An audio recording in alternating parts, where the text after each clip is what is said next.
민심의 풍향계로 불리는 여론조사에서 가장 중요한 건 역시 신뢰성입니다.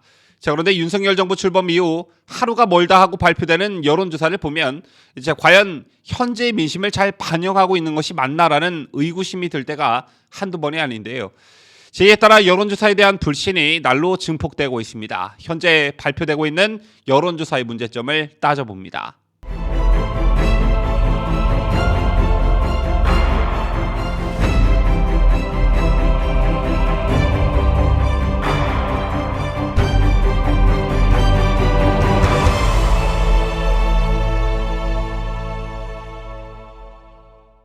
시청자 여러분 안녕하십니까? 뉴스데일리 베스트 민앵커입니다.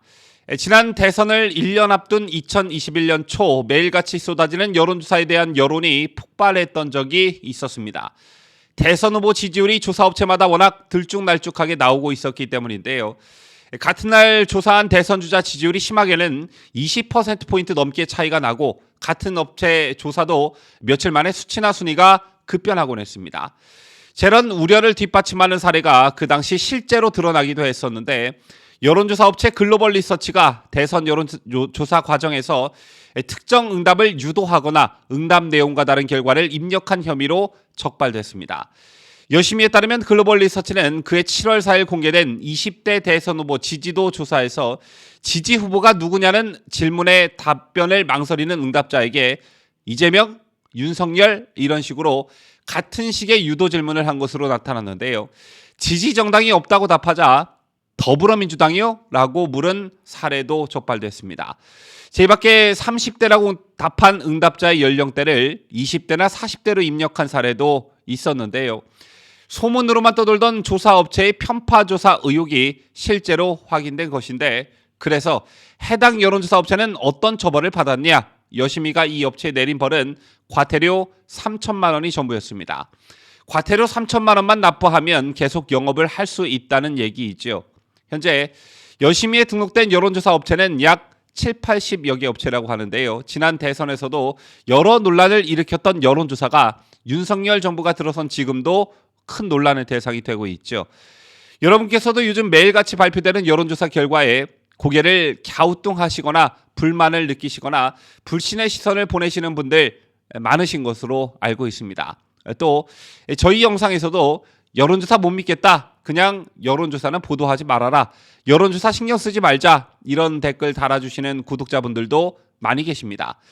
자, 그렇다고 신경을 아예 안 쓰자니 매일같이 기성 언론에서는 윤석열 대통령의 지지율이 급락했다. 부정평가가 폭등했다.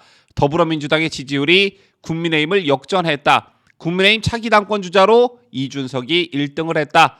이런 보도들이 매일같이 쏟아지면서 마치 여론의 풍향계인 것처럼 여론을 호도하는데 참 정말 미치고 환장할 노릇입니다. 제가 오늘 이 영상에서 말씀드리고자 하는 것은 여론조사 결과보다 여론조사의 주제인데요. 윤석열 대통령이 취임하고 나서 곧바로 이런 여론조사가 나온 적이 있었습니다. 그게 뭐냐면 차기 대권주자 선호도 조사였는데요. 여기서 한동훈 법무부 장관이 여권 차기 주자 1등을 했다는 사실이 한동안 뉴스의 헤드라인을 장식했습니다.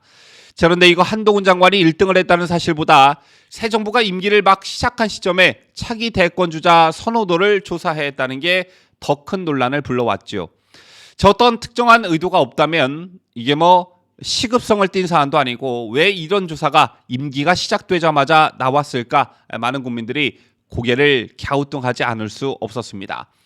자, 그리고 이 여론조사의 연장선에서 윤석열 정부의 실질적 이인자는 누구인가라는 황당한 여론조사도 있었는데요. 그 결과 한동훈이 1위, 이준석이 2위, 한덕수 총리가 3위를 차지했다는 겁니다. 또 얼마 전엔 이런 주제의 여론조사도 있었지요. 참 황당해서 말이 안 나올 지경이었는데 20대 대통령 선거 당일로 돌아간다면 누구를 찍겠는가라는 여론조사였습니다. 그 결과 국민의 50.3%가 이재명 더불어민주당 의원에게 표를 주겠다고 밝혔고 윤석열 대통령을 선택하겠다는 응답자는 35.3%에 불과했습니다. 혹시 여러분께서는 지난 과거에 새 정부 출범과 동시에 이런 질문에 여론조사 하는 거 보셨는지요? 제 기억엔 없는 것 같은데 이 역시 질문 자체가 어떤 의도성이 있다고 봐야 할 것입니다. 왜냐? 윤석열 대통령의 지지율이 떨어지고 있는 시점에 실시된 여론조사였기 때문입니다. 자, 그리고 오늘 또 하나의 황당한 여론조사가 발표됐더군요. 그게 뭐냐?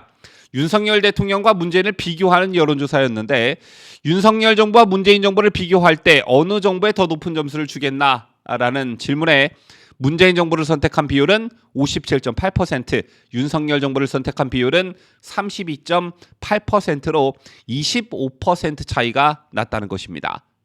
이 여론조사가 오늘 포털에 도배되다시피 했는데, 자, 어떤 언론사는 이 여론조사를 보도하면서 문재인을 가리켜 잊혀지지 않는 존재감, 이런 표현을 기사 제목으로 뽑았더군요. 자, 지금까지 윤석열 정부 출범 이후 약 2달이라는 시간 동안 발표된 이상한 여론조사 서너 개에 대한 문제점을 말씀드렸는데, 이 같은 황당한 여론조사를 어느 여론조사 업체가 하고 있는지 좀 보니까요, 그 중심에 미디어 토마토라는 업체가 있었습니다. 조금 전에 소개해드린 다시 대선 투표를 하면 이재명을 찍겠다, 이 여론조사도 미디어 토마토였고요. 문재인이 윤석열보다 낫다는 여론조사 역시 미디어 토마토였습니다. 또 윤석열 대통령의 2인자가 누구인가, 이 여론조사 역시 미디어 토마토였습니다. 자, 그래서 미디어 토마토, 뉴스 토마토, 이 회사의 성향은 어떤지 좀 찾아보니까요, 역시 좌파 성향이었습니다. 2006년 경제전문 멀티미디어 뉴스를 표방하면서 뉴스토마토라는 제호의 인터넷 뉴스로 출범했고 2015년 경제신문으로 뉴스토마토를 창간했는데요.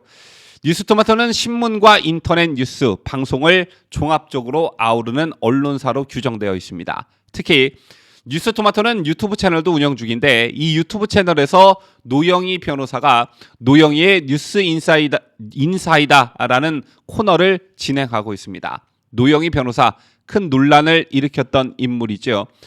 노 변호사는 2020년 7월 13일 MBN 뉴스와이드에서 백선엽 장군에 대해 6.25 전쟁에서 우리 민족인 북한을 향해서 총을 쏴서 이긴 그 공로가 인정된다고 해서 현충원에 묻힙니까? 라는 심각한 발언을 했습니다.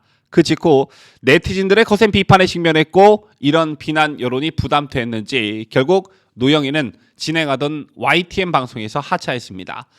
자, 그리고 미디어 토마토의 유튜브 채널에서 노영희 변호사가 진행하는 코너의 게스트로는 신장식 변호사 등 좌파 농객과 민주당 인사들이 주로 출연하고 있는데요. 또 미디어 토마토는 친문 언론인인 권순욱 전 UBC 대표가 2010년 중반 이곳에서 정치부장, 증권부장, 사업국장 등을 지내기도 했습니다. 그리고 무엇보다 중요한 건 대표의 성향이겠죠. 미디어 토마토의 대표 겸 발행인은 정광섭인데 정 대표는 한겨레 기자 출신입니다. 제 때문에 이런 미디어 토마토가 가진 성향 때문에 황당한 여론조사에 의심의 눈길이 갈 수밖에 없는 것이고요. 아까도 언급해 드린 적이 있습니다만 현재 여심위에 등록된 선거 여론조사 회사는 76개에 달합니다. 1990년대 초에는 여론조사 회사가 10여 개에 불과했지만 30년 만에 폭발적으로 증가한 것인데요. 우리나라처럼 법으로 여론조사위원회를 설치해 관리 감독하는 프랑스의 경우엔 정치 여론조사 회사가 13개에 불과하고요. 일본의 경우에도 일본 여론조사협회에 등록된 회사는 20개에 불과합니다. 그렇다면 여론조사 회사는 어떻게 차릴 수 있느냐? 매우 간단합니다. 현재 등록 요건은요. 전화 면접, 전화 자동응답 조사 시스템, 분석 전문 인력 1명 이상 등 3명 이상 상근 직원, 여론조사 실시 실적 10회 이상 또는 최근 1년간 여론조사 매출액 5천만 원 이상, 조사 시스템, 직원 수용이 가능한 사무소 등이 전부입니다. 자, 때문에 충분한 기술력을 지니지 못한 회사들도 등록만으로 여론조사 업체를 운영할 수 있는 것이고 그로 인해 여론조사의 질이 지속적으로 나빠지고 있는 것입니다. 또 이렇게 여론조사 회사가 난립하고 있다 보니 너무 많은 여론조사 결과가 발표돼 민심 왜곡, 민심에 혼란을 끼친다는 지적들도 참 많은데요. 여심위에 따르면 작년 1월부터 약 7개월 동안 공표된 20대 대선 관련 여론조사는 총 200개였다고 합니다. 유권자가 거의 매일 새로운 여론조사 결과를 접한 셈이죠.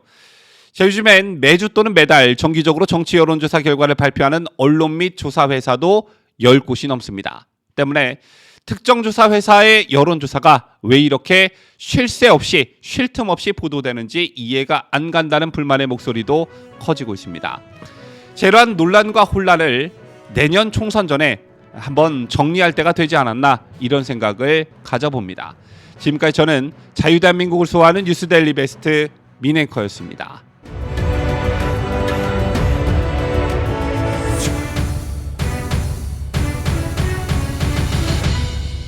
함께해요. 뉴스 데일리 베스트.